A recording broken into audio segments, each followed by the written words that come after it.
productoras y consumidoras y el impuesto se hizo a los consumos.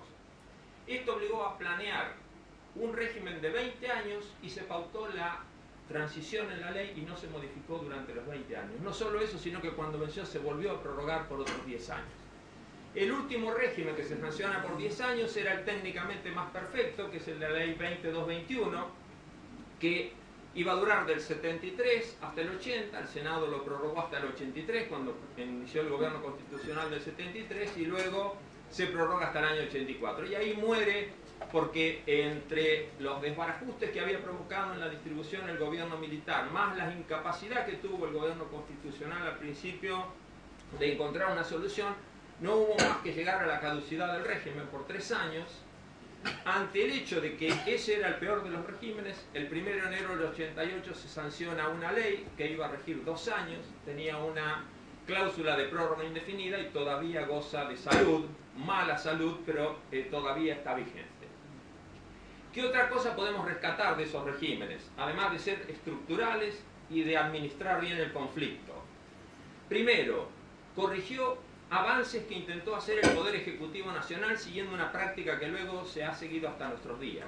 Yo recuerdo que la primera fue en el año 43, cuando se le quiso dar a las provincias una parte de la coparticipación. Inmediatamente el Congreso del año 46 revirtió esa situación. Otra característica importante es que todos estos regímenes tenían explícita su filosofía. Compartiera uno o no, pero la tenía explícita. Eran regímenes que, así como la Constitución del 94 establece pautas, también lo establecían estas leyes. La del 23.548 no tiene mensaje del Poder Ejecutivo porque nació en el Senado. No hubo discusión en diputados, no habló un solo diputado, y en el Senado es de pobreza franciscana lo que se discutió.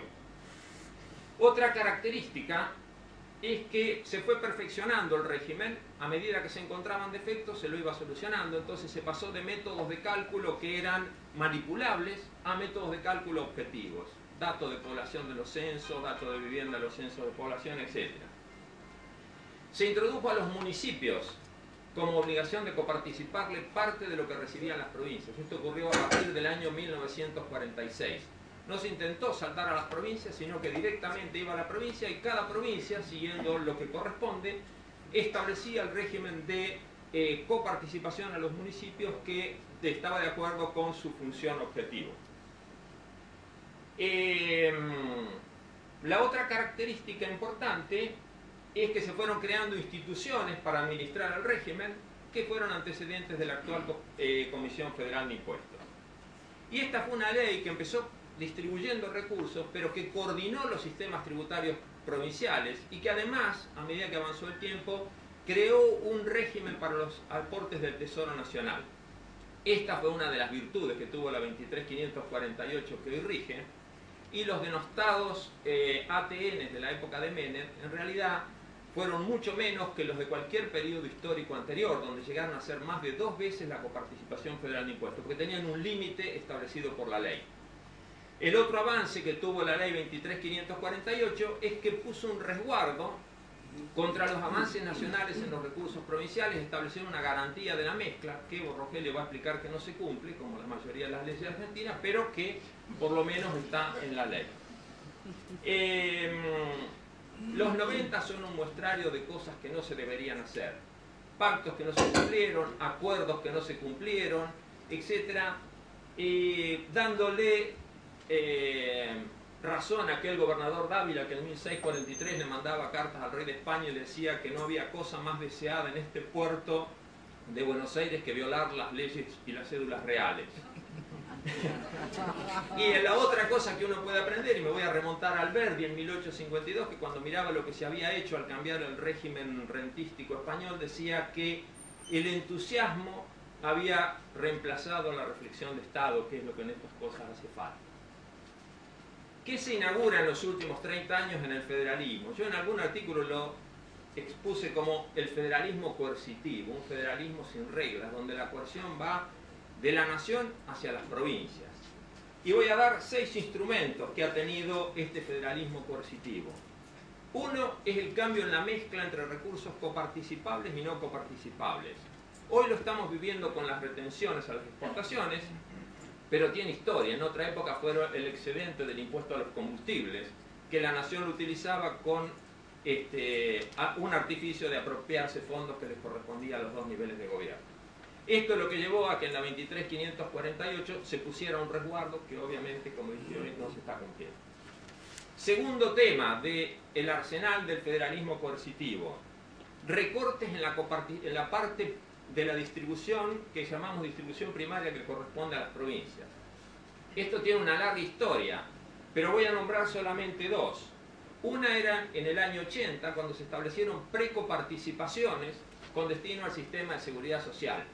La idea era: se eliminan los impuestos al trabajo, que diríamos eso está bien, se compensa con la generalización del IVA, que no dio resultado, y a lo que se recauda, primero se pagan los gastos nacionales de seguridad social, y lo que queda se distribuye entre nación y provincias. Era una fiesta para el secretario de Seguridad Social, porque no tenía ningún límite para gastar.